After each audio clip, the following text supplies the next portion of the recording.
Did you hear me, ma'am? Did you hear me, ma'am?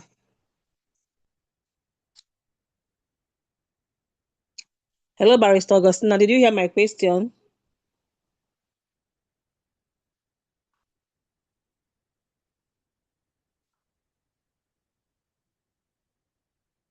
Hello, Barrister Augustina. Did you hear me, ma'am?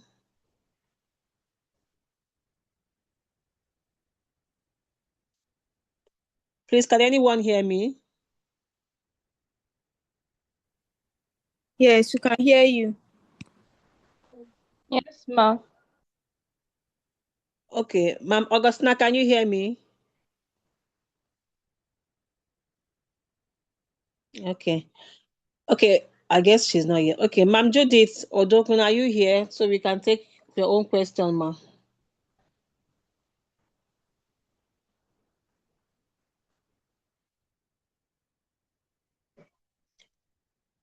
Okay, Miss Judith is not here. Barrister Augustina, I think her network or something. And then Reverend is not here. Okay. Barrister Olabisi, Afolabi, I think we have another question for you, if you don't mind, ma'am. No problem at all. Thank you so much. I appreciate, ma'am. Okay. Many parents believe that conversation about body safety may expose children to ideas they are too young to understand. How would you address this concern? And what should body safety education look like at different stages of early childhood? Let me take the question again, ma. Many parents believe that conversation about body safety may expose children to ideas they are too young to understand. How would you address this concern? And what should body safety education look like at different stages of early childhood? Thank you, ma.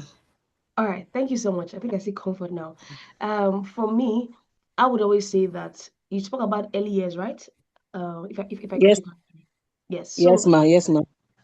I think that we're in the world, we're in a time where there's a lot of exposure. I was on Instagram a few days ago and I saw a video about somebody saying how to talk to a 3-year-old child about pornography, how to talk to a 2-year-old child about different things. I think that the concerns that parents have are very, very, very valid. You know, I always say that even for a 9-year-old child, there's a limit to what they should know about sexuality education or sex or all of those things. Now, when I say there's a limit, it doesn't mean that they should not have any information. But we have to be very, very conscious that our role, responsibility, I don't want us to outsource the work of preventing abuse to children or young people to a 2-year-old child. That child, the information you're giving to the child is not so that the child will not be abused or the child can prevent abuse. Now, picture this. Let's say that somebody really wants to abuse a 2-year-old child. No matter what you have told that 2-year-old child, the only thing that that child can let you know is that somebody touched me at the most, or 2-year-old or 1-year-old. The person child can shout, maybe, but the person who is likely to abuse a 2-year-old person is in a state of most likely not thinking well enough, and they are dangerous. They are people who can, without saying, overpower a 2-year-old child. So that means that a 2-year-old child can really not do anything to prevent abuse from an adult, right? So body safety education is not a weapon or a tool to prevent abuse when it comes to children of that age. It's not the only weapon, if I put that rightly. It's a part of it, but it's not everything. So I like to emphasize again that for a 2-year-old, what we should be doing is supervising and ensuring that all the protective pathways are clear. That means you are ensuring that for you vet all the people that comes into your household before they get access to your household. Because people that abuse a 2-year-old must very likely have access to that child. The child will not find them on social media. That means it could be a nanny, it could be a neighbor, it could be a family member. So that means you are vetting properly and you are checking, do the people I'm giving my child to, do we have the same value system? Number two, when it comes to child going to school or early years, you have to be sure that does this child also Is the school that the child is going to, do they have the right processes in place? Do they have safeguarding systems? Do they have cameras? Have they been trained in the school so that my child is in safe hands? If it's a daycare, you're asking the right questions. That is how to check the protective pathways and you check your child. However, to answer the question, so that we do not expose our children unduly, we should take vigilance very seriously. Now, when it comes to education, for a 2-year-old, name the right body part. Let the child understand. I have a niece, for example. From when she was small, we let her know that a vagina is a vagina. There's no other name for it. A breast is a breast. A body is a body. The vagina is not a shameful thing to call. If we can say face, we can say vagina. It's just the body parts. So we make body parts very easy and clear to them, because so those who are on the other side who wants to abuse children, they can cash in on their ignorance, right? So for 2-year-old, we let them know that. We can let them say, oh, you can say no if you don't want to be hugged. A 3-year-old child, we don't say, hey, by force, go and hug uncle, go and hug aunt. You know, we can begin to tell them that, oh, it's okay if you don't want somebody to hug you. If you don't, it's okay. We're teaching them consent. When we are tickling them and they say stop, we stop. If you're touching a child in a particular way, I say no, you begin to show them examples of respect to their boundaries, and then they begin to communicate that or extend that to other people as well, right? For children from 6-7-year-old, you can let them know that, hey, every part of your body is private to you. And you have a right to say no to any form of touch if you're not comfortable with it. Now, you let them understand that sometimes you might go to a doctor and doctor wants to check you. Mommy should always be there. Daddy should always be there to be with you. You're not necessarily saying that, oh, somebody is out there trying to hurt you, because we also don't want to raise children who are looking over their shoulders because of the fear of abuse. So we're giving them information that can help them stay safe. Not necessarily saying, oh, be afraid of abusers, be afraid of abusers. But we're saying to them, oh, your body is your body. You can say no. And then if you go to so and so place in your classroom, for example, your teacher wants to give you a high five, you can start to say yes or no to that, right? They're showing you cautious affection and care. But there are times where I cannot beat you anymore, right? You're now 8 years old. You beat for yourself, right? The child says yes. So that means if somebody else wants to beat you, that'll be weird, right? The child says yes, that'll be very weird. That's a script for a 7-year-old. You're making them see scenarios. You're playing out scenarios for them that can help them build social awareness. Say them, somebody needs to come very close to you to talk to you. They're like, no, can you hear me from here when I speak? The child says yes. Right. So that means when somebody's coming to us, what do you say? Tell them to move back. I'm equipping them with all the tools.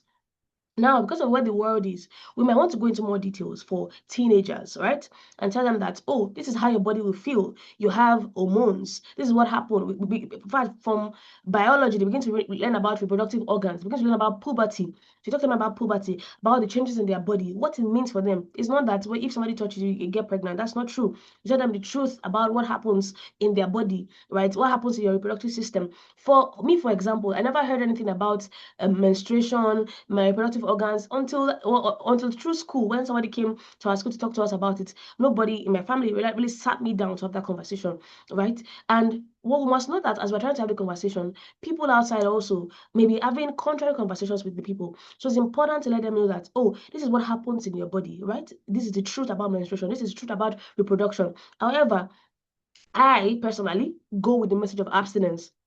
Some people go the route of use condoms and all of that. I don't think that that's in alignment with our Child Rights Act. So we tell them, oh, this is what happens, but this is when it should be done in the bounds of marriage or in this particular circumstance. So they understand, and you teach them the right values. Why do you say no?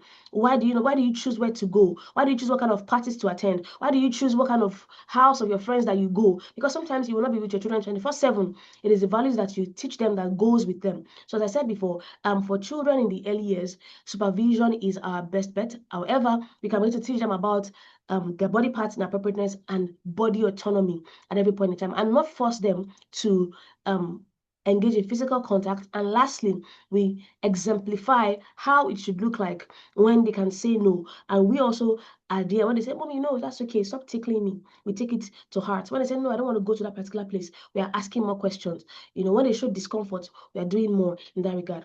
I hope that helps. Thank you. Thank you so much, Ms. Olabisi. We really appreciate you. Thank you so much. You really did justice to this question, and we really appreciate you. Thank you so much, ma'am. Thank you. Okay. I think I have to ask the audience if anyone has a question for Ms. Olabisi, please, you can drop it in the chat. If anyone has a question for Ms. Olabisi, our wonderful panelist, please drop it in the chat, or you can as well ask it. She will answer you. Or in the absence of that, Miss Olabisi, I still have one more question for you. And I'm so sorry, ma'am. I hope you are not giving you much question. But Not this a is going to problem. Thank you, ma'am. I hear someone speaking. the last question we have Sorry, is there's an echo somewhere. I think somebody's also trying to speak. Okay, please can go okay, ahead. please. Does anyone have question for Miss Olabisi?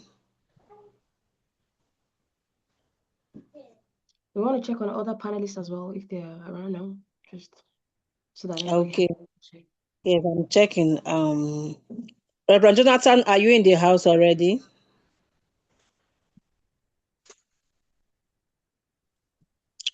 And Barrister Augustina, are you in the house? And they have not joined. Miss Judith, are you in the house, ma'am? No. Pardon, you can No. go ahead. No. Okay. Okay, ma'am. Okay, another question we have here is what do you believe are the major barriers preventing effective implementation of child protection policies in Nigeria? What do you believe are the major barriers preventing effective implementation of child protection policies in Nigeria, and what are the practical changes needed to address them? Okay, that's very fun. I'll answer that very shortly, but I just want to check in with the audience. Are we there? It's very quiet in the room. If you're there, can you just give us an emoji, a thumbs up, so that we're here, we're listening, we're following. Are we learning Yeah, something? we are following. The audience, please give us Okay. emoji, thumbs up, All right, I see love them. Amazing, emoji, go amazing. on and all that. So we're We seeing, I can want to make sure appreciate that our, we're yes, yes, communicating. Amazing, amazing. They're there, and they're active. Fantastic. Good yes. to see everyone with their comments. Okay, please, to answer that question, I like what you asked. You said, what is the barrier to implementing child protection policies in Nigeria or in Africa as Yes, a whole? ma'am. I see some people from Uganda. I see somebody from Uganda here, high patients, and other people from other parts of Africa. If you sit five Africans down and you ask them questions about child's rights and child protection, the story is almost the same. I had a training last 2 weeks in Ghana, and I was talking to somebody, and we're talking about child protection or child safeguarding actually. And they were like, oh, okay, what happens when a child reports a concern and brings it to school, and then we want to make referral? We have heard that many of the organization are not very responsive. What do we do? I said, wow, this story that I just shared is not particular to Ghana alone, or if it's Uganda or it's Nigeria, the stories are the same. So I think two things, right? Two things are the major barriers that I have seen in the course of my work. Number one is our belief system, right? Our belief system is a blessing and sometimes it can be a curse. Let me give you an example of one belief that we hold in Africa is that we have a sense of community. What does community mean? Community means that this person is my brother, or this person is my brother, and I cannot be seen to let that person, lose their job, or I cannot be seen to let that person be put into trouble. So that's why a person can see that somebody has committed abuse. Let me give you an example. Where I used to live back in Lagos, we had a case of I think about a 14-year-old boy who sexually molested a 4-year-old child. And for me, two of them are actually people that need help and need support. So it wasn't a case of witch hunting the 14-year-old child. So I reported the case. As a mandatory reporter that I am, I always report cases. If I see a case of abuse around me, that's one thing that I do. I always report to the right authorities. Now, I do not bother myself so much with, oh, what would they do? What would they do after I report? I try my best. I follow up. I do the best I can do. But I know that my job, first of all, is to report at that level, right? So I made a report.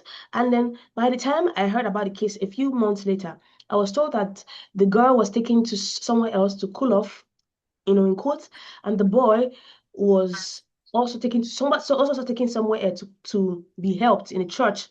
And then the police are taking 80,000 naira and the matter had died down. And the reason why the people that took in the boy, for example, took him in is that they believe that this boy is our own. We cannot leave him to can't leave him to the lions or to the den and be torn apart. And the reason why they said, you know what, let's just cover this thing up. The reason why the police also agreed to cover the things up is that police believes that when things happen, there's a simple way to go around it. We can amicably solve the problem. I've had the case where a 15-year-old girl was impregnated by a 25-year-old man, and police told us that they told the woman, that's the mother of the 15-year-old, when she was pushing, because I had made a report, I was following up with CSOs to ensure that the matter gets to court. Interestingly, the matter got to court, and guess how many years in prison the guy got? 1 year imprisonment. That's a story for another day, right? But where I'm actually going is that the police said, oh, they told the woman, forgive now, if now your pikin be the 25-year-old, what you could do is that sense of community. That sense of community that tells us that we have to protect people. However, that sense of community is also what we should have when we are protecting the child, because our culture says that one person give birth to a child, 25 people, Abi, that's my language, Yoruba. I'll say to Yoruba, I'll translate. It says ẹnìkan ló ń bímọ igba ojú ló ń wò. That is, one person gives birth to a child, 200 eyes watches over the child, right? That means that it takes a village to care for the child. So that sense of community has become a clog in our will, where we now begin to protect the person who has caused abuse to happen, as opposed to protecting the child, right? So our belief system is that sometimes children are seen to be second class. Some of us even call children minors. Why are they minors? Who is the major, right? Children are not minors, they're not inferior. So because some of us do not see children as complete, as whole, we see them as just picking should be just a child. So when a child is making a report or calling our attention to something, don't take it seriously. And that's why it seems so simple, but the major reason, go and check it, go and do the research, why children don't report abuse, because they will not be believed. Children believe that they will not be believed. Now, why did they believe so? It's because of the antecedents. How have we treated other reports that they've made to us? Because how have we heard them? How have we listened to them? They've gotten a sense that, oh, adults in my life or adults in our life, they don't listen to us because they don't see us, they don't take us seriously. Because of that, they don't make reports when abuse go on.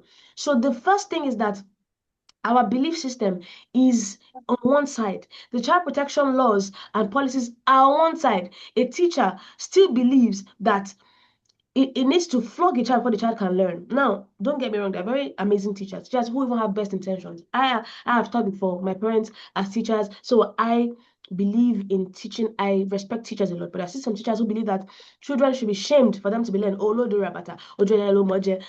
that's part of child protection, because you're causing emotional damage to the child. Child abuse is not only about sexual abuse. There are many other types of abuse. There's physical, there's emotional. And many of the times that emotional one exactly is the one that we don't even pay attention to the most, right? Somebody says, you cannot spell 2+2, look at you. Come and go and sit down. You spell it for me. We still shame the child to learn, because we believe that they need tough love. We need to be tough on them. How can a child is crying, the child falls down, say, hey, no shout, no shout, no shout, no shout. Don't pet him, shout. The child will continue crying. Don't show any sign that you can see the child falling down. That's part of our belief system.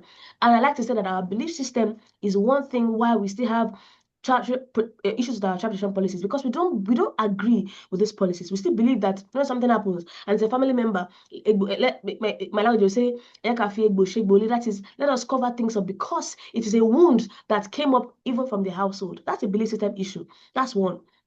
Number two is the lack of strong regulation.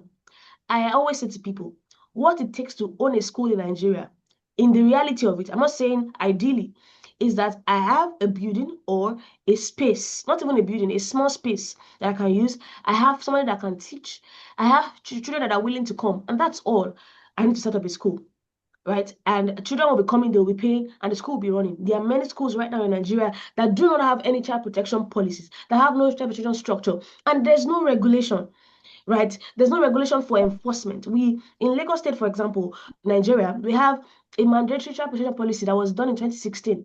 Right? It says that in every place that children are gathered, there must be a policy. It also says that everybody is a mandatory reporter. But since that policy has come up, how many places where children are gathered do we have those things? So we cannot create policies and not create a budget for enforcing those policies. If not, we're going to have policies that stay on the shelf and is never implemented, right? So there's no strong regulation. It's only sometimes when something happens in a school or in a child-focused organization, we then see the government saying, "Oh, what's going on here? We shut it down. We go there." That's not preventive. That is that is responsive. And to protect children, we have to be proactive and not reactive, right? So it is very important that the government takes their place in terms of regulation.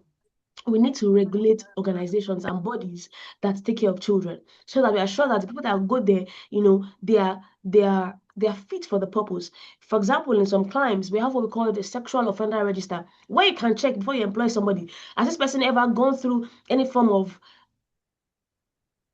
conviction, conversation, any form of trial, any form of proceeding about child sexual offense?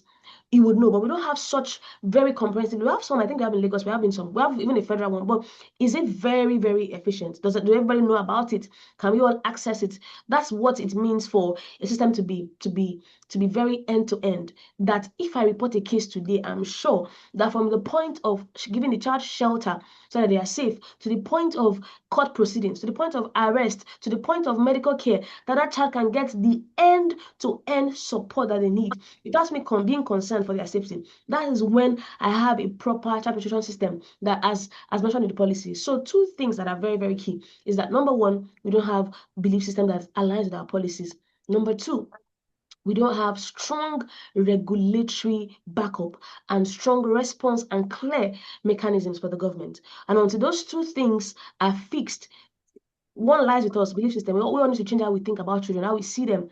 And number two, we need to push for stronger regulations. Before anybody should set up an NGO focusing on children, they should have list of things that they should have done, right? From the CAC level, you should fix those things. Once we see your picture on social media, we call you and send you an email. Please, what do you have in place? That's a regulatory body. Nobody's doing that yet in Nigeria. If you know anybody, please put in the comment section. Before you run a school, this is what you must have. I see the school running. We are about to go and check around. We have gone. We have asked our questions. We are inspecting. We are checking. But all of that needs a budget. A child has made a report. What's the police doing? Are they all aware? And it's not that we're doing some work in that regard. See, until every child is protected, none is protected. Thank you. Thank you so much, Ms. Olabisi. Thank you. Thank you so much. We really appreciate it. I'm grateful. At least I'm learning something in sense of community. I also learned that one person gives birth to a child and 200 eyes take care of the child. Thank you very much for this. Okay, we have a question for you from the audience in the chat room. From CeCe. Ms. CeCe said, or asked, how can we balance respecting a child's privacy with the responsibility to report concerns when their safety may be at risk? How can we balance respecting a child's privacy with the responsibility to report concerns when the safety may be at risk? From Ms. CeCe. That's a very good question. You see, when it comes to a child making a report about sexual abuse or any form of abuse, there's something called confidentiality and something that is secrecy. Confidentiality is not secrecy. Confidentiality means you tell only the people that need to know. But sometimes, even when you're being confidential, you have to tell somebody that can help the child. That's why when a child comes to meet you and says, oh, Miss Aishat, for example, I'm using a name I can see here. Miss Aishat, somebody is abusing me, is touching me, inappropriately. I'm not comfortable with it. But please don't tell anybody. I'm very, very scared. Don't tell anybody because I don't want to die or whatever the reason is. And you're like, oh, wow, I'm sorry about that. Okay, I'll not tell anybody. I'll not tell anybody. And maybe you don't tell anybody. Or you say, you promise the child and then you go ahead to go and tell somebody. You have actually broken the child's trust. So what should you do? What you should do is to tell the child that, thank you for telling me. Why don't you want me to tell anybody? Child tells you, oh, I'm afraid that I'll be flogged. I'm afraid I'll get into trouble. The child will, so when the child says don't tell anybody, there's always a fear that they have. So find that fear and try to resolve that fear. And say, oh, trust me, when you tell me this kind of thing, you need to be helped. We need for this to stop because it's not good for you. And it's not your fault. Sometimes children think that they're the ones that are causing these things to happen and they're afraid of the consequences, right? It's not your fault. And I'm only going to tell somebody that can help you. And these people that I'm going to be telling, they are people that already they know what to do to ensure that you are held appropriately. The natural thing or the best thing, the ideal thing, that's the word, the ideal thing to do when a report has been made to the right authorities is that when the child is going to be in danger, they remove the child. Sometimes, depending on the case, they remove the child from the environment and put them in a safe space, right? While the matter is going on, so the child is not afraid of danger to themselves. However, our system is not perfect yet. So sometimes you have to be sure, right, who you are reporting to. Make sure that you're reporting to the appropriate authority that can take care of the child. So before you go, for example, in different states, as a child protection practitioner or as somebody who provides care for children, whether in an organization or an NGO, one of the things that you should have is at least 3 names or 3 organizations that you can call on speed dial if a child is in danger. For example, in Abuja, you have CeCe, Yara, you have the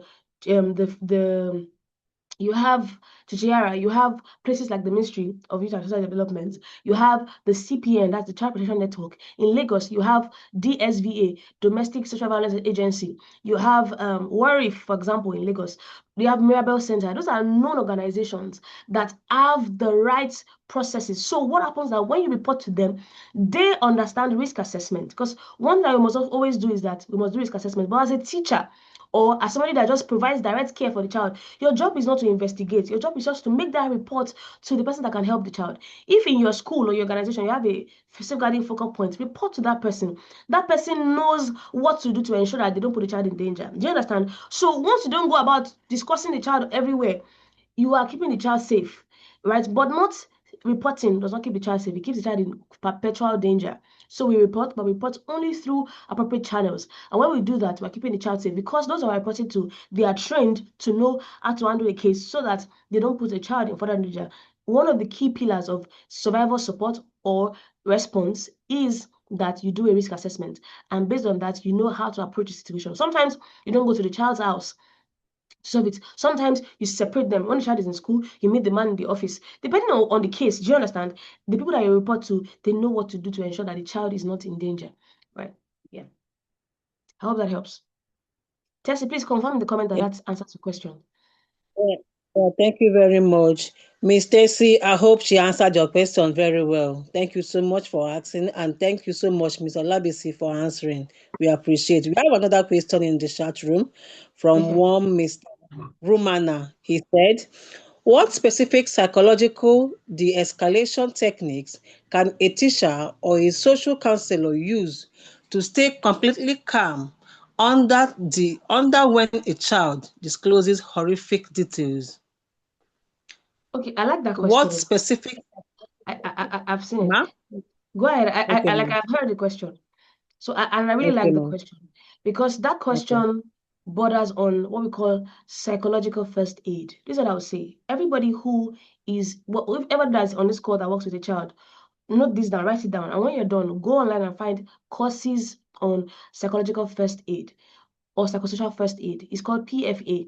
I had to attend the training, I think sometime last year, where I learned about PFA. I've been doing transportation for many years, for 10 years now. I'm a lawyer, but since I've come out from law school, or NYSC, I've been doing law. I've been doing child protection and child safeguarding and safeguarding generally, nothing more. So, but even as much as I know, I had to go and look for a course on PFA. That means, how do I provide psychological first aid to a child? That's what that question is asking invariably. When I've received a report, how do I calm myself down? What you must first of all understand is that when a child goes through abuse, they react in different ways. Some will cry, some will be quiet, Yes. they will just be very aggressive. Some of them are violent. It depends. And all of the reactions are Okay. normal. It may be negative sometimes, but they are all normal. So don't say, I want to start behaving like this. So you first of all have to understand that a child's reaction to abuse is normal because they've gone through something that is traumatic and unnatural for them. So traumatic response can be different.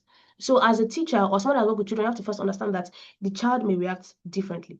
So you understand that also that the child needs your own calmness to be able to get an anchor. So you're not like, hey, I did that to you. Why? So you take a deep breath if you need to. If you need to take a pause before you respond, take a pause and always show empathy. Oh, thank you for telling me. I'm so sorry that happened to you. It is not your fault, right? And make the child just see that, oh, this thing is outside me. It is not my personality. It's not everything. The world has not come to an end.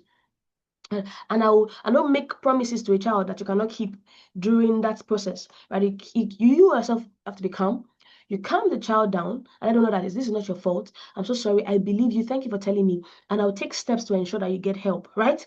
If you can explain what that looks like in terms of, oh, I'll report to so and so person, and they'll get help for you as much as practicable, right? We don't go ahead and tell the child, oh, who did that to you? That's very wrong. How much did they pay for it? Or you start shouting. I remember a time where somebody made a report, a child reported to a mother about an uncle that was abusing her sexually. And then the mother went around the house and started saying, this man, so what you did to my child. She shouted, she raised the roof down. Guess what? She didn't let the uncle go. She felt like as she has probably disgraced the uncle would stop. He did it again. And the child never told her. Why? Because the first time she told her, she made a mountain out of a molehill. She shouted about it, right? A child wants to have a sense of normalcy in the midst of abnormality. So you, as the person who has gotten the report, you provide safety and say, oh, it's okay for you telling me. We're emotionally calm. And then we link the child, right? We link the child to the appropriate authorities for the child to get support. So the first thing you do is to believe the child, calm the child down, but you cannot do that until you calm yourself. And as I said before, everybody should take a course on psychosocial first aid so that you know what to do in exact terms and you understand all the traumatic response, you understand all the psychology behind what the child experiences when they go through abuse. Yeah, I hope that helps. Okay, thank you so much, ma'am. Mr. Roman, I hope your question has been I can see our answered. emojis, so I believe that Yes, was helpful. okay, thank you so much. I can see Reverend now. Reverend Jonathan, you are in the house. Now. Welcome, sir. Thank you so much. Thank you. It's good to be here. Sorry to Mm, join you people late. I hadn't imagined. Yeah. okay, sir, you're welcome. Okay, sir, we have some questions for you, and I think I can go with the question now. From your experience leading an NGO focused on child protection, what are the most significant gaps you have observed in Nigeria's current child protection system? Wow. Thank you very much. Hill of Africa, this is a great opportunity to be with you people. And I am happy that these discussions are coming up at such a time as this. Before I answer your question, I would like to give you a brief. I am from the northeastern Nigeria, where we see that the Boko Haram crisis is much intense. So I will be speaking from an angle of pain, and I will hope that the light that we are going to share today is going to give us some insight into what is currently happening in the country, and not the country, Africa at large. Um, see, the gap that we are looking at some things that are very critical, that is not more than few things to be handled by both Nigerians, or should I say people in Africa, and our government. You see, in Africa, we don't lack policy, more especially Nigeria as a context. We don't lack laws, institution, or frameworks. We have all these things in place. Our major challenge, the first gap that we see, is limited access to child protection services at the grassroots level. The grassroots level, as I join in now, I heard one of the panelists talking about uh, how even parents react, or how guardians and all these people react. The awareness at the grassroots level is not really much. People don't pay attention to the gaps that we have in this area. A child may experience abuse, negligence, exploitation, or even violence, but there may be no trained social worker nearby or functioning referral pathways. All these things, we don't have them at the grassroots. No safe space or some persons that are going to handle such cases. The second thing is we have weak reporting and referral mechanisms. These are also gaps that we are experiencing. You see, something will happen to people when a child is reported to be abused. Sometimes people don't take it serious.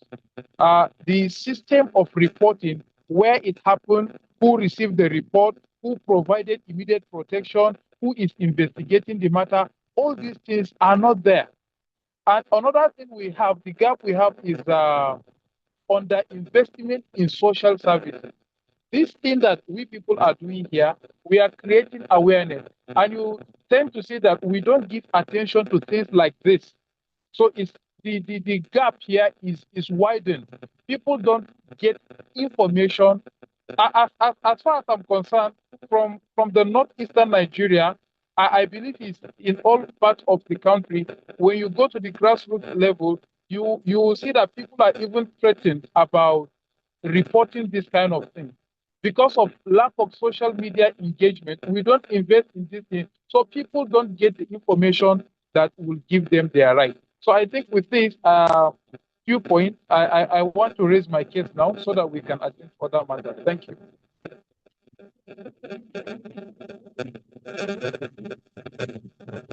Thank you so much. Thank you so much, Reverend. Thank you so much. We really appreciate you. And then we were going to take one question from the audience. There is no question Okay. in the chat room. The person said, what do I do if I report the case of child abuse to Department of Child and Social Welfare and I'm requested to pay for the service provided? Should I pay? It so it depends on where you are. Okay. Network. Network.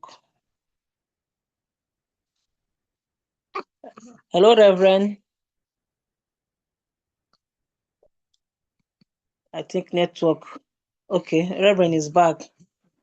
I think he's muted. Okay, no, maybe it's network. I didn't mute anyone.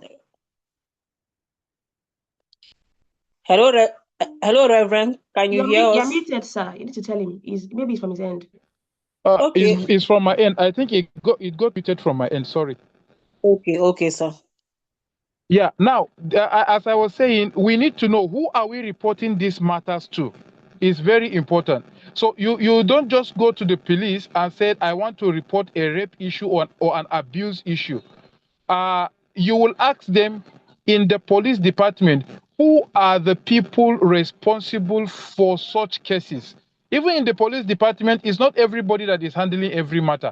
So there are people that are majorly on crime. There are people that are on investigation. There are people on. We have a section in the Nigerian police now that are collaborating with all humanitarian and CSOs on the issue of abuse, on protection. So when you get to these people, you ask them, you don't need to pay anything. That is number one. Number two, you can run to your local government. Your local government will be able to provide you with the contact information on people that are on human rights, and we even have section on child abuse, on every form of abuse. When you go there, they are willing to help. The third one is locate any NGO, non-governmental organization in your environment. Most of them that are not in the on protection, they will now connect you with people that are on protection. By so doing, you don't even need to even bother yourself. There are other things that will come up that you don't even know. They will take up the matter and they will start helping you from there. Thank you. I hope I've answered your question. Thank you. Thank you, Reverend Mr. Charles. I hope your question has been answered. Sorry, Okay, can I Reverend, please. ask something? We have another question from one Miss Aisha. She said, in our schools today, teachers notice some strange things happening to a particular child from their home. If the school call attention of the parents, can the school take the case further? That's from Miss Of Aisha course, Omar. yes. The school can take it from there. Let me give you a brief. We had a report in Taraba State where 3 men raped a young lady of 14 years. A young lady of 14 years. She was raped by 3 men who are not young adults, but they are also married men and even have and had children. So when the lady now spoke out, her parents tried to suppress the matter. But since it is a human rights issue, this is one thing we need to understand. Because a child is abused doesn't mean that the parents have a total right over the case when abuse comes in. Even the parents will also submit to the authority because at that time everybody is a suspect. So when this thing happened in Taraba State, the parents now tried to suppress with the traditional rulers.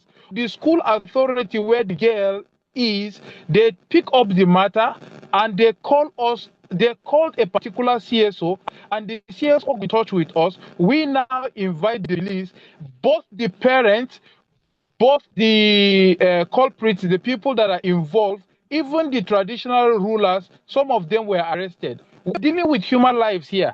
So these are the things that we would like everyone to know, because this abuse, once you discover an abuse as a teacher, as a school authority, please don't leave it to the parents. Report to the appropriate authority. The child may even be taken away from the people for a while.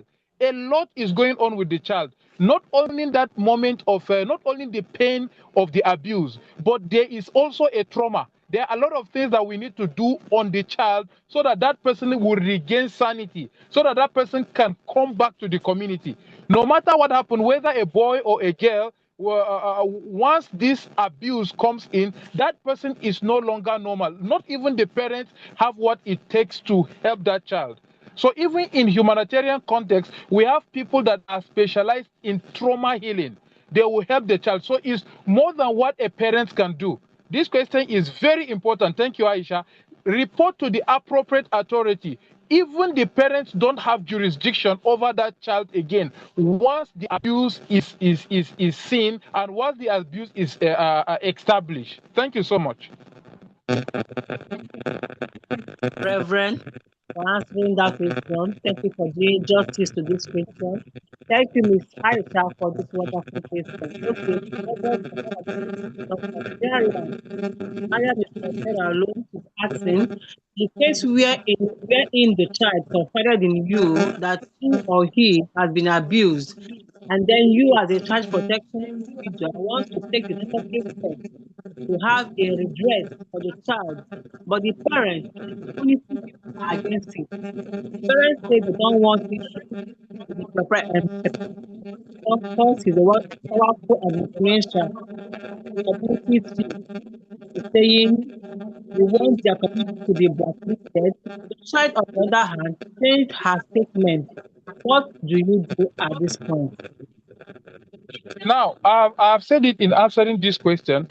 Yeah. I don't want us to I don't want us to bring this thing that we are good. It is beautiful that we follow tradition, but I'm talking about the law. When it has to do with abuse, one thing I want us to understand is dealing with an individual, regardless of the background, regardless of where you are coming. If this thing happens, whenever you meet a case worker, an NGO worker, or a police officer that knows what he is doing, even the parents will not be spared, because it is no longer about them. It is about the child, or it is about the person that has been molested. I hope you understand. So I want us to take it as serious as it is. We have what we call sector meetings. All NGOs, we come together every month to report issues that are happening in our community. If an NGO discovers that it doesn't have the resources to handle this kind of issues, you will see that immediately it will hand it over to the appropriate quarter. In our ministries, there is a Ministry of Women Affairs that is handling such matters. If the parents are saying that they don't want whatever, it's not right. The parents need to be called to order, number one. This case can even lead to taking away the child from them until the matter is resolved. And those resources are there in every state.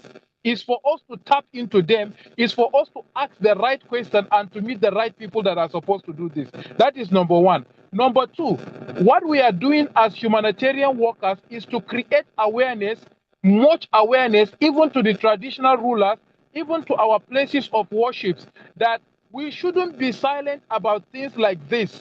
We are destroying the future of people. A lot of women enter prostitution as a result of one abuse. A lot of young men are no longer, they are nowhere to be found now as a result of same thing. So for us to have a community that is good, we need to engage our communities, create awareness, sensitization on the need to open up so that even parents will know. I told you the case in Taraba State. The parents were not spared. The police arrested them. The people that were involved, they were arrested. Even the traditional rulers, we wanted to arrest them.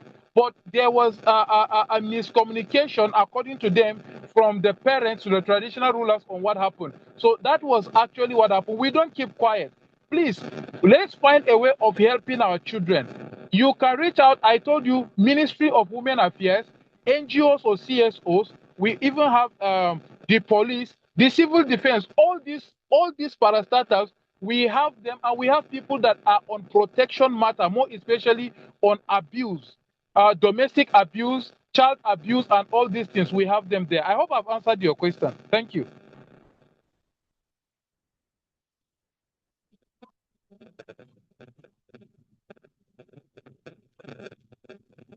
Addressed. I don't know if you can address it properly. He was the one that asked if a case, what was that his question? Okay, he was one that asked if you report a case of child abuse to the Department of Child in Social Welfare and he's requested to pay.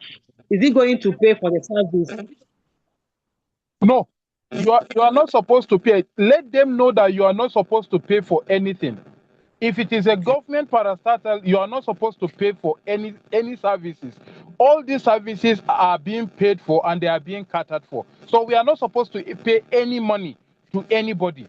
And if they want to say anything, try to tell them that you know NGOs that are responsible for these things. Once they hear such things, they will not like to do anything because they know that the right channel will be followed. So you are not supposed to pay anything, sir. Okay, thank you so much, Reverend. Mr. Tasebud, I hope your question has been answered now.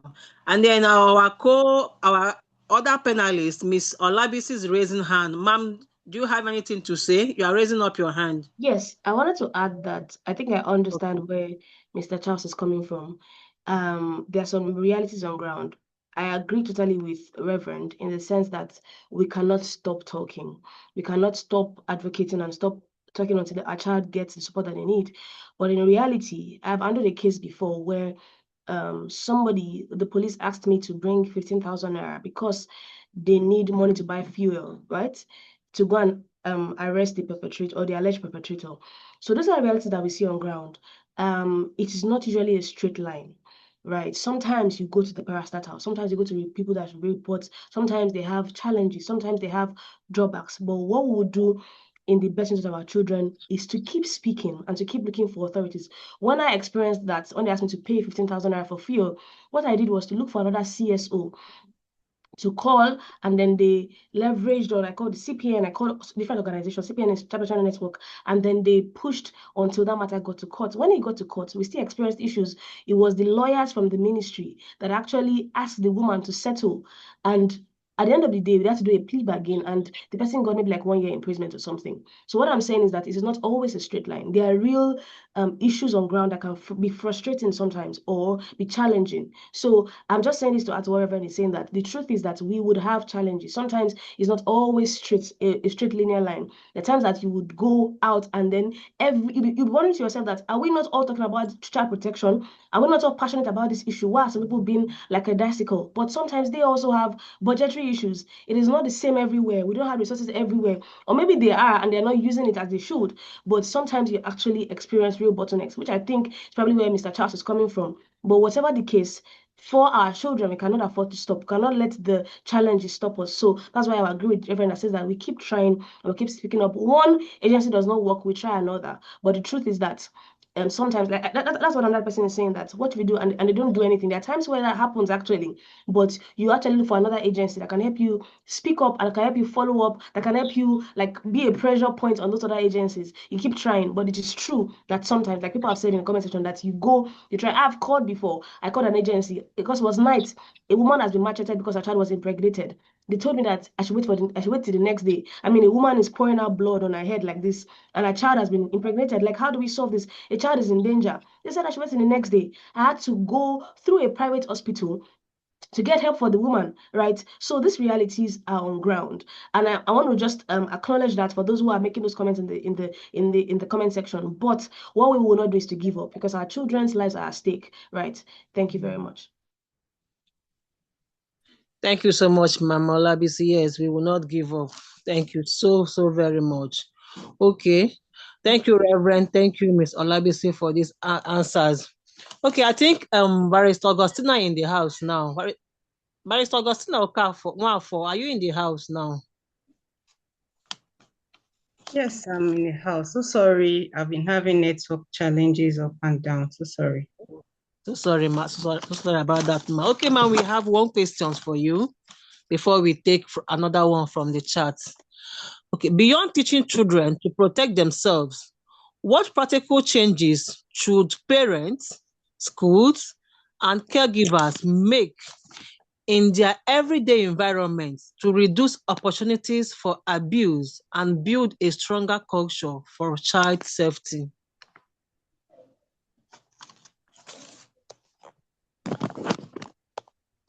Did you get that, ma'am? Yes, please state again. Sorry, Okay. I may have to turn off my video because of my network. No problem. Okay. I said, beyond teaching children to protect themselves, what practical changes should parents, schools, and caregivers make in their everyday environments to reduce opportunities for abuse and build a stronger culture for child safety? Okay, thank you so much. And thank you for having me. I must say it's a real pleasure to be part of this important conversation. The pleasure is ours. Yes. So before I get into that question, I think I should just say something. I think it's important for us to note that whenever we are discussing child sexual abuse, we should also understand that the laws that protect the children has two basic important objectives, right? Which is protecting the children from further harm and of course holding the perpetrator accountable. These two objectives are not competing with each other. They rather reinforce each other in achieving, effective protection for the child. Yes, so down to the question you asked. So you said apart from children protecting themselves, what should caregivers, what should adults around the institution, right, do to protect children from abuse? So I would say one, avoid one-on-one contacts with children unsupervised. Children should not be allowed to have one-on-one conversation or one-on-one contact with an adult in a very secluded area that could actually cause any form of abuse to the child. So as caregivers, as an institution, we have to put appropriate safeguarding measures to ensure that children do not have contact in a secret place, in a secluded place with an adult, right? They should be in a place where, let me say, for instance, in school, you shouldn't allow children to have too much closeness with a particular teacher in a secluded place. If it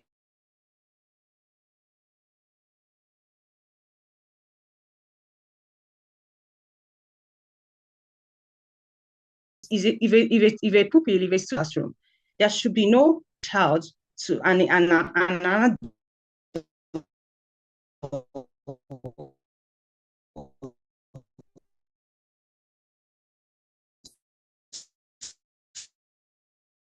to be able to have for another leads to any form of abuse. The parents need to teach the children.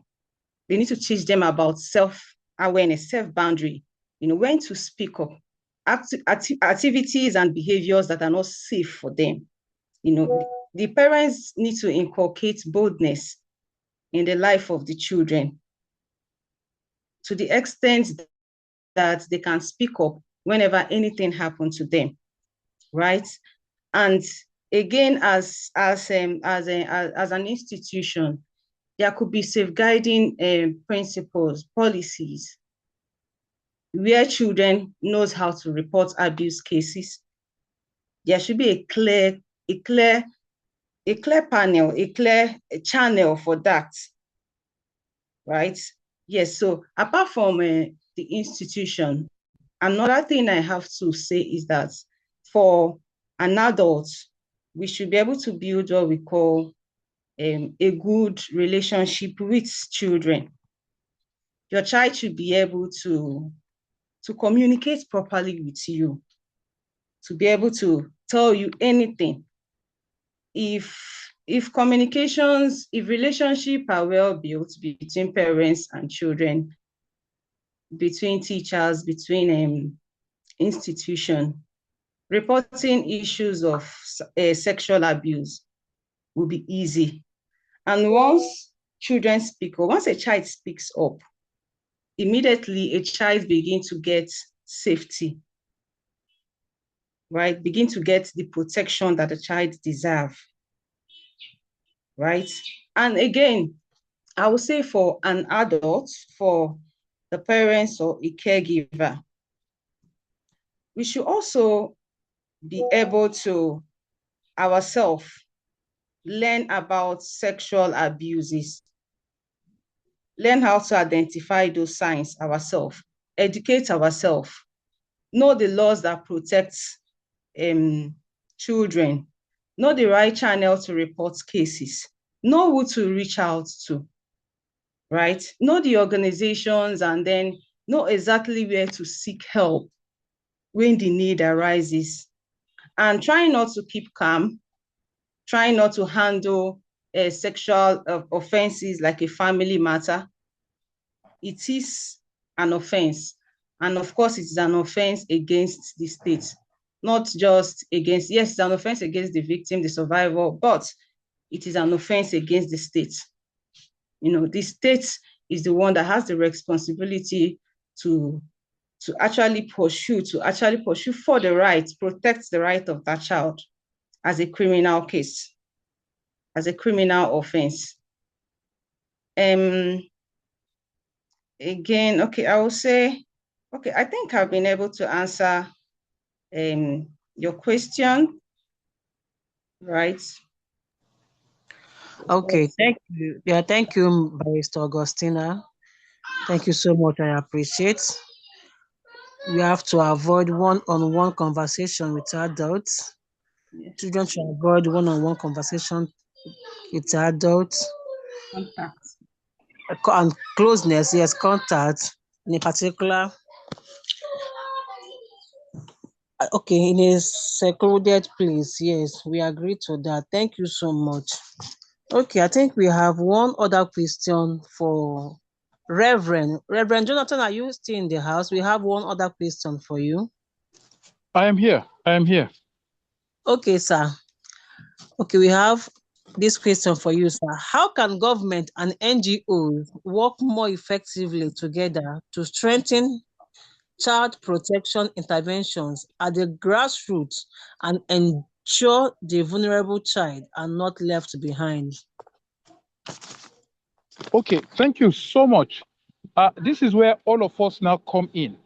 Now, I am happy with our senior learned colleague that just spoke. I so much love her last point, that abuse is not just a case against the person only, is also an offense against a state. That was what I was trying to emphasize earlier. Now, to answer this your question, I will want us to understand something. The government, the CSO workers or NGO workers that we are talking about here should not be working independently or parallelly. We should come together.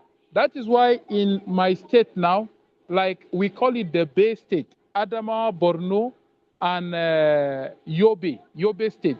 These three states, they have formed a strong sector working group And under each sector, we have child protection. We have about 4 sectors on protection only. So it's not only about child, it's not only about women, but even we have on household and other things. So what am I trying to say? We need to work together. The government has the mandate and the legitimacy, the responsibility to protect children. NGO have the flexibility, the community access, technical expertise, and ability to reach population that the government structure may struggle to reach. So if the government have one thing, the NGO has another thing, and we come together, we will be able to fight, or will be able to reduce this thing to the barest minimum. So rather than just working alone, we should work together. At the grassroots level, we should recommend strengthening community-based child protection sector. Or should I say, let's put a structure in the community level. Let there be reports that are coming consistently from our grassroots. Let there be follow-up from the NGO and from the government, so that we will be able to know what is happening in all these things together. The third thing is data sharing. Communication is important. We need to share data. Now, what is happening in local government 1 and what is happening in local government 9, it should be in a platform where all of us we will know. So that as much as we are sharing these reports, you will see that we are strengthening ourselves together. Another thing the government and the NGOs need to do is to, who are they giving the responsibility to? Who is doing what, where, and whom with what capacity? All these things are the things that if we know, for instance, let me give an example. The NGO or the government knows that the responsibility for protection is with the Ministry of Women Affairs. In my state, it is the Ministry of Women Affairs. And then during our sector meeting, we have all the security sectors coming up to our meeting, monthly meeting. We have the Justice Department coming up, the federal and the state level Human Rights Commission, they are also in the meeting. And we are having reports from all NGOs that have their liaison offices in all the local government. So with this, you will discover that even if the local government that is close to the other doesn't have a liaison office, they will refer them to that particular place. And with this, the NGO and the government will be able to synergize. It's not everything that needs money all the time. Everything works with money. Let me leave it that way. But information sharing can also help us to minimize expenses in doing some of these things. So there are things that must not go to the state capital. You don't know that a local government have the facilities to start or to kickstart the process of attending to that issue before it now comes to the state. So you will discover that both justice and protection are served at the same time. The people in question are being taken care of, and then the victims are also taken care of. Now, it is the NGO that is responsible for that, since they have in touch with the community and the expertise, and the government has the legitimacy and then the legislative power over all these institutions. I hope I've answered this question. Thank you. Thank you, Miss. Thank you, Reverend Jonathan. Yes, you really did justice to the question. Thank you so much. Okay, it's like Ma'am Olabisi is raising hand. Ma'am Olabisi, do you want to say anything, ma'am? Oh no, it's the hand from the other time. Sorry, I'll put that. Okay. The audience, please, if you have any question, you can drop in the chat. If you have any question, you can drop in the chat while we ask one more question to Reverend. Reverend, please, we still have one more question to you, sir. Okay. Okay, the question is, looking ahead, what key priorities should Nigerians focus on to build a stronger, more coordinated, and sustainable child protection system? Looking ahead, what key priorities should Nigerians focus on to build a stronger, more coordinated, and sustainable child protection system? Thank you, sir. Okay, number one, I want us to look into every developed nation now is gearing towards digitalization. Every developing nation or even a developed nation, they are gearing, their system are no longer manual. So the number one thing I would want us to consider is to build a strong social service workforce. Nigeria needs enough competent, trained, and supported professional working directly with children and families. I hope we get this one. We need enough competent, trained, supported professionals that are going to work with families and that are going to work with children. Now, I remember one of the, I think is our senior learned colleague, the counsel that spoke, she said something while she was talking, the issue of safeguarding. Now, where parents are trying to hide what is happening to their children. Now, it will shock you to know that there are even parents that are abusing their children. And I don't want us to limit it to only sexual abuse only.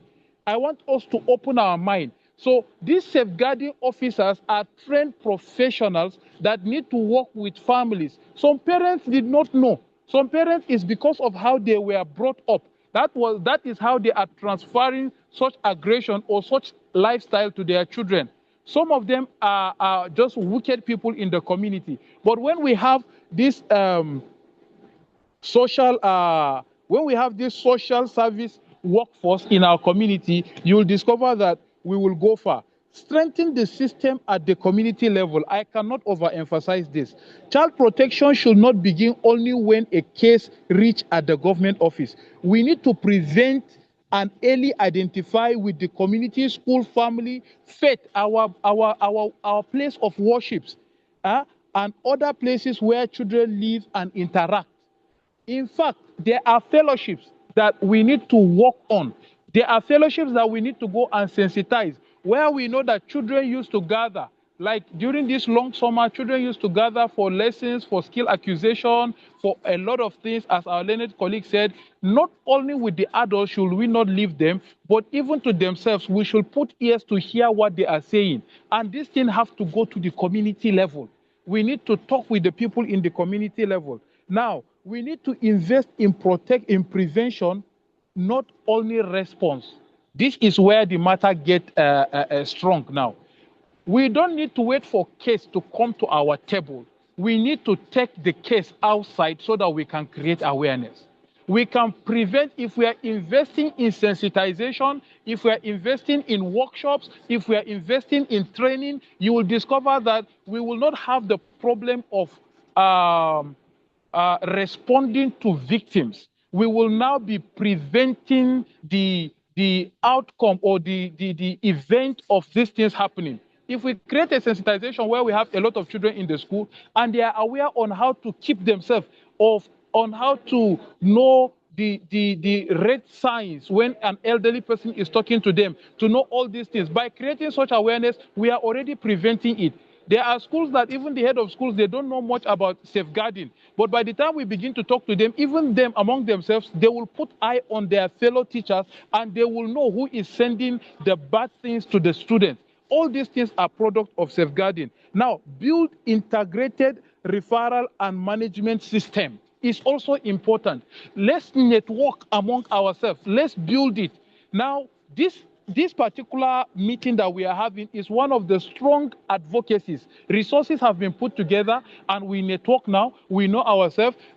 All of us, we are from different parts of this country. Don't be surprised. I have a brother that is in Lagos and somebody that is in Lagos is in this meeting will now call him to Yola to tell him what is happening. He will say, I know one Reverend Jonathan. Let me contact him. He knows who to contact so that we can get help for you there in Lagos.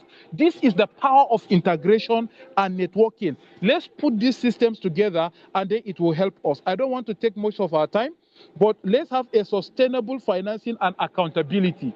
Now, when we call ourselves NGOs sometimes, the funds that are coming, we are not really using them for the purpose to which we want to. We can take up proposals about things, but when the resources come, we don't put them into use. Please, let's be accountable. The little that comes into our hand, let's use it for either the prevention or the response. Let's make sure that those resources are there. Let's not assume that there is no case, everywhere is fine. The very day we spend that money, the following day, we don't know what will happen. I hope I've done justice to this question too. Thank you, ma. Yes, Reverend, you have really done justice to this question. Thank you so much. Thank you so very much. We appreciate. Okay, I'm going to be calling the panelists, Reverend Jonathan Olabisi and Miss Augustina Nwafor. Please, in a 1 minute, just 1 minute, can you please share a takeaway, final takeaway on all the things that we have said about about ma'am?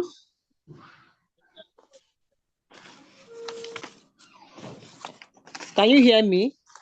Yeah, I can hear you. I can hear you. Okay, I said that I will be calling on Miss Olabisi. Okay. Barrister Augustina, followed by Barrister Augustina, and then followed by Reverend. To please, in a 1 minute, each share a takeaway about Okay. Safe Child Food Project. Yes, ma'am. All right. So I'll just say that in the best interest of our children, we have to keep on speaking up. I just saw a question in the comment that says, what do we do when we don't have enough evidence and want to make a report? The truth is that the circumstances will not always be perfect, but we can ensure that we do our best for our children in the best interest, ensuring that we pay so much attention to prevention. Before, we always said that prevention is better than cure, but I've come to realize that sometimes when dealing with our children and issues of abuse, there's no opportunity for cure. I've seen children even die in schools due to abuse cases, physical abuse, and all sorts. So I would say let's treat prevention as though it's the only option that we have, so that our children can grow up in a world that is free from abuse and they can grow up as balanced adults as we go ahead. So we speak up as soon as we see something and we say something and pursue and follow up, all done in the best interest of our children. Thank you very much. Yeah, thank you very much, Barrister Olabisi. Okay, Barrister Augustina, are you still in the house? Oh, yes, I'm here. Okay, please give us a takeaway, your own takeaway from prevention to justice, strengthening child protection, ma'am. Thank you, ma'am. Okay, in one word, I would say that parents, teachers, caregivers, right, should be able to have a good relationship with their children, with their world. This is where prevention of child sexual abuse starts, right? They should be able to believe you. They should be able to speak to you. And when they speak to you, you should believe them. You should be there for them. You should protect them and also act, early. And again, never allow silence to be the price a child must pay to probably preserve an adult's reputation. You need to speak out because the family is the very first line of child protection. So if you don't speak out, the child is definitely going to suffer. The child is definitely going to suffer trauma all through her life, his or her life. So you need to speak out, right? You should not allow reputation, family image, or probably your school, maybe it happen in school, in church, or in institution. You should not preserve their reputation to that of your child. When a child speaks, our responsibility is to just ask first, what will people say? Our responsibility is to ask that, what is this child safe? Right? And what must I do to protect this child? And is where child protection begins. This is where child protection begins. When you begin to ask this question, this is where child protection begins. So for me, I'm going to just leave the audience today with words: believe, protect, and report the child. And one very major word I want to say here, after reporting, stay with the child, because child protection does not start from when a case is reported. It continues even after judgment is made, right? So stay with the child all through the process. Introduce the child to psychosocial support and all that. And with that, the child will be able to restore the safety of the child. You'll be able to restore the dignity of the child. And of course, the future of the child. Thank you so much. Thank you so very much, Barrister Augustina. Thank you so very much. We appreciate it. Okay, over to you, Reverend Jonathan. All right, thank you. The In floor one is word, open. yeah, Okay, sir. thank you. Welcome, sir. Child protection is not the responsibility of the government or NGO alone. It is a responsibility we all share. I would like us to know it is not the NGO or the government, and it is not only your child. Every child out there deserves to be protected as your own child. I want us to believe that children, they deserve to be safe. Our children deserve a safe environment. Let's always make sure that we have a conducive environment for our children. Let's listen to them when they speak. As my senior learned colleague here said, let's listen to them when they speak. And let's never sacrifice a child's safety to protect adults' reputation. I will emphasize this. Let's not sacrifice a child's safety to protect adults' reputation. An abuse is a crime against the state and is endangering the life of our children. So please, I want us to open up our mind and let's make sure that all these children we are seeing outside there, they are our own. And the future of our nation is in their hands. Thank you so much. Thank you so very much, Reverend Jonathan. I want to use this opportunity to thank everyone. I want to thank our panelists. Barrister Olabisi, thank you so much, ma'am. Barrister Augustina, thank you so much, ma'am. Reverend Jonathan, thank you so very much. We really appreciate. We Thank you thank so our much. It's my partners. pleasure. It's our pleasure. Thank you for having us. Thank you so much for You're having me. welcome. The pleasure is all ours too. We thank our partners, Girl Up Nigeria, Leadership and Ending Violence Against Women and Girls Initiative. We thank the Youth Day of Service. And for every child organization, we thank our volunteers, our organizing team, participants, our convener, everyone that made this event a success. We can't thank you enough. We say a very big thank you, a very big thank you to each and every one of you.